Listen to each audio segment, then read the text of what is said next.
this year? Well, I mean, as far as different, we go through the process at the end of each year of examining what we do well, what we need to improve upon, and then really any trends or anything we see that we can add to it. So I think really when you say different, I think it's going to be like, what do our players do best, like it's been? And then from there, we just expand upon it. Hey, we're really good at this. Let's bring this to the table and try this and see where we can take it.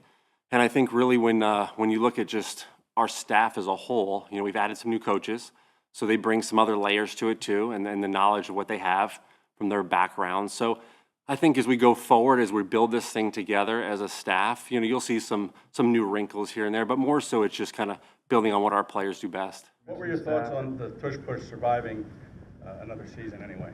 I mean, it's great for us. We get to continue to use it and have our compliments off it and do different things. So it's fun. It's something we're passionate about. We're very detailed about. We put a lot of work in as a staff, and it's exciting to be able to continue to use it. What are some things you think you can bring to the offense in your current role that you maybe weren't able to last year or the past years in other roles? I think really it comes down to just my experience. I've been here with Nick since day one, knowing the guys and understanding them, their skill sets, what they can do, and kind of being in a different role to where I saw a big picture at all times. And now I can concentrate on certain things. And I've been in each room, every year kind of with the receivers and the quarterbacks and kind of spread my knowledge around. So now it's just a matter of getting to know the players at a different level, but they still trust me in that capacity, which the background that I kind of had with them. You mentioned some of the new staff members. What has Leffler brought? Scott's been great. I mean, he's got a wealth of knowledge, right? He's been a quarterback coach forever, coordinator forever, and a head coach. He ran a diverse system in college, which has been really cool. So when you have a guy in your staff that's got all this wealth of knowledge, it's great to lean on him and just kind of hear what he has to say. And it's good, right? You don't always want the same things from your coaches, just like I am. I want somebody different to bounce ideas off of and give me some kind of new information. He's been really, really good so far. Super detailed guy, very energetic and works hard. And he's passionate about football, so he's been great. What was the interview process like for you? I mean, really, when it comes down to the interview, it's you're interviewing every day, right? So for the last 4 years, I'm essentially interviewing with Nick, the staff, the players, and then once we start the interview, it's all about football, how you're going to use personnel, what you're going to do, and how you're going to put the team in the best spot. Because you've been with Nick obviously so long, you two are kind of linked in many people's eyes. But how do you think you differ from him in terms of philosophy or offensive understanding? It's interesting. When we go back to the Colts when him and I are together, I think there's a lot of fundamental things that we see the same way, but I do think our brains work differently. So it's a good back and forth conversational piece that we have constantly. And there's a lot of things, like I said, that he believes in that I believe in as well. And we're going to do those things. But I do think we challenge each other to grow. And he's awesome about just finding new ideas and testing the waters and saying, what if we did this? What if we tried that? And he challenges you as a coach to really continue to grow your game. So we can be, linked together, but I do think as far as like the testing each other, and, he loves to always say, right, we're iron sharpens iron and all these other things about just when you're working together with people trying to create greatness, right? You can't be great without the greatness of others. He's a big part of that, right? He pushes us as coaches to get better, and that's kind of what's unique about it. What's your philosophy or approach as a play caller? My approach, right, is put the players in the best position they can to be successful, and then that's what it comes down to. You want to make sure they're confident in everything that they can do, and you want to be confident as a coach that you put them in that position so that they can go out there and do their best. You mentioned knowing the guys before. What kind of luxury is it as an OC to come in with 10 of 11 starters and not even the talent, that continuity? I think it's huge, right? Because everybody knows each other. And, when it comes down to it, when they're out there playing, they're problem solving. Ultimately, you don't always know what you're going to get as an offense. So those guys can walk out there in the field and be confident in what they're supposed to do. But no matter what happens, they feel like they can problem solve and do the best together. And that's really what it comes down to, right? We've had a lot of coaches say the same, and then we've had, a lot of players say the same. That's huge as far as guys knowing what we want to do, when we want to do it. And then if something does pop up, we can all adjust together, which is what we have to do as a staff and players. Jalen specifically, you obviously have worked with him for a while. Now that the relationship has to change, how do you feel like you guys and that relationship will help you in this current role? Yeah, I mean, I've been here with him since day one, and it's been great. He works extremely hard. We all know that. And he's super detailed in what he does. And the biggest thing with him is he always wants to get better.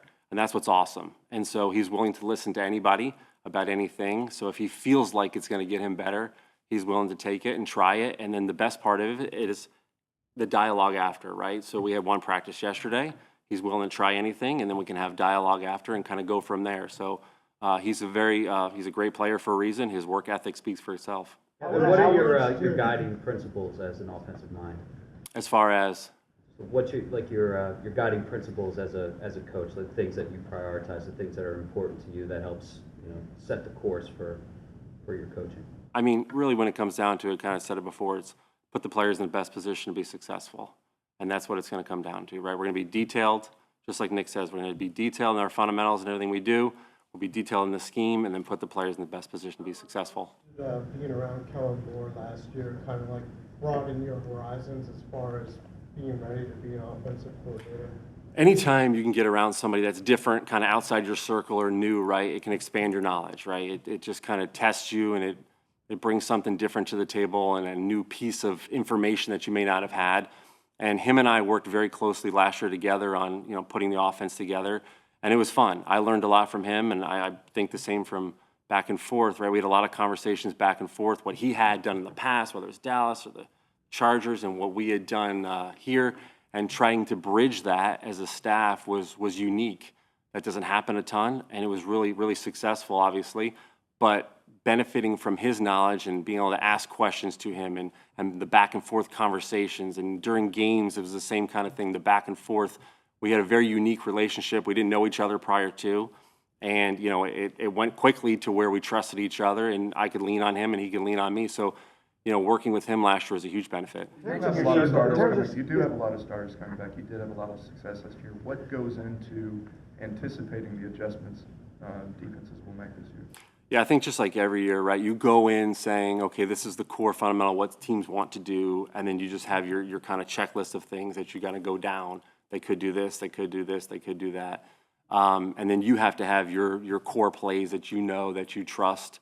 Like we talked about, all the 11 guys are back essentially, so they know how to problem solve out on the field. And as coaches, we have to be ready to adjust. Your scheme, who was the greatest influence in your fundamental years of coaching? Obviously, Nick's been huge on me here currently, but prior to that, my biggest influence was Chan Gailey. I was with Chan, a couple different places. Started in Kansas City when I was with Herm Edwards. I was a young coach then.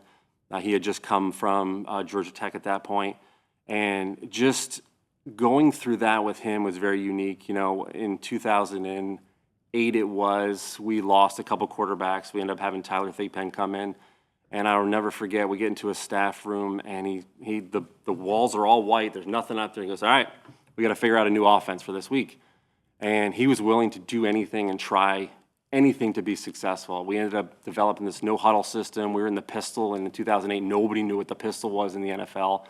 And we were successful for the most part. We didn't win a lot of games, but we moved the ball with a bunch of guys that we didn't know really if we could do that with. And so, him being able to show, look, we do what we have to do to win. It doesn't matter. It doesn't have to look a certain way was huge. And then, I went to Buffalo with him, and it looked way different. And we had Ryan Fitzpatrick there, and we were in four wides, throwing all over the place. And I got with him again in New York. And so just being around him, he's probably been my greatest influence on my past, and then obviously Nick currently, but he just taught me a lot, and the biggest thing was put your players in position, allow them to be successful, and develop dialogue, communication with them, and things will take off. But no, he's definitely been a big influence on me. Who are some of the play calls since you've come into this new role? I mean, really, some of it's still similar, right? The biggest thing, obviously, is I'm the one voice in the offensive room. I still had a big voice prior to, but it's really not a ton different. A lot of the staff is together. And we have a great staff, right? We have the best O-line coach in the NFL. We have the best tight end coach, the best receiver coach, best running back coach. And then we added a couple new coaches. And I worked with Parks Frazier at the Colts, and he's expanded his game. So it's really not that much different. And like I said, those guys are so good at what they do. It's great for me, and as a whole staff, we really, really do well together. Getting back to the play calling part of it, who are some of the play callers you've been around that maybe shape what we'll see from you as a play caller?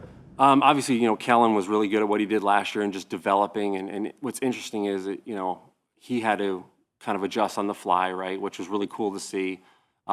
Shane had his very unique style, which was interesting too, and how he thought. And then obviously the biggest one for me, kind of talked about before, was just Chan Gailey and just how to do things and trust the players and set things up and go through the process of it. And then Frank Reich, obviously, in the Colts was awesome too. I mean, I've been very fortunate to be around some really, really, really good coaches. As far as change, what about day-to-day with Nick? Your associate head coach role. So he had said in the past that to clean it up, maybe when he was being too harsh on people, you were the guy who kind of pulled him back.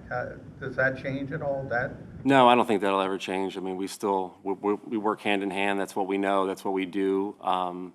Yeah, I don't think that'll change. Kevin, Dallas Goedert was a big storyline Yep. offseason. Are you sleeping any better knowing he's coming back? Yes. How vital Yes, no, Dallas is awesome. You could feel his presence out there yesterday and just doing our 7-on-7 stuff. We're so glad to have him back. He brings a very unique, different style of play to the offense, and he's another weapon to add. Kevin, you mentioned Parks Frazier. How have you seen him grow as a coach, and what really stands out to you about him? So really, from the time we were with him at the Colts until now, his offensive knowledge has grown, right? Being in Miami last year, he learned all this new stuff, and then being at Carolina kind of on his own, doing his own thing and coaching up Bryce there, he's really expanded his game. He had to jump into an awkward situation as a coordinator, a play caller that one year at Indy. That was another thing. And so he's really developed as a coach, and then just the new styles he has and the ways to communicate, but he still kind of knows the same language and the way we were able to talk prior to, which is really beneficial. He can just jump right in there and go. Even if the job is not that different for you, I imagine this is a job you've been preparing for a long time. So when you were writing in your notes about what you were going to do when you were an offensive coordinator, what were some of the things that you wanted to remind yourself that were important to you? I think the biggest thing is just be me. I mean, I'm not going to change who I am. I'm going to be who I am, and then just rely on all the coaches that we have, because that was something that Chan always taught me too. All the coaches you have around you are there for a reason.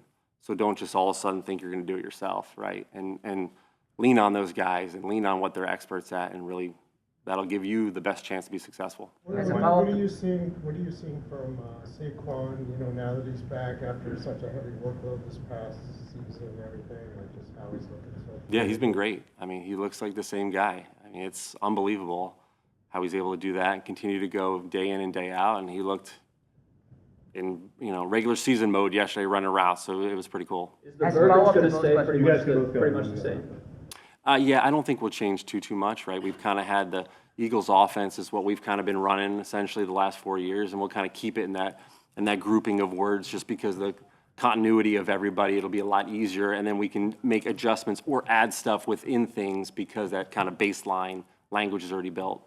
As a follow-up to Bo's question, this job in the past decade has propelled OCs to head coaching jobs, but the ones who've replaced those guys haven't had as much success, naturally, because he replaces a successful coach. How do you navigate that? How do you deal with taking over a team and an offense that had this much success? To be honest, you're just kind of doing your job. If you look at something like that big picture, I guess it could be overwhelming, but I just this is what I do. This is what I wanted to do. I've been wanting to do it, and I have an opportunity to do it. And like I said, I've got a great staff around me, great players, great organization, everything, so it'll be fun. All right, thanks, guys. Thanks, guys.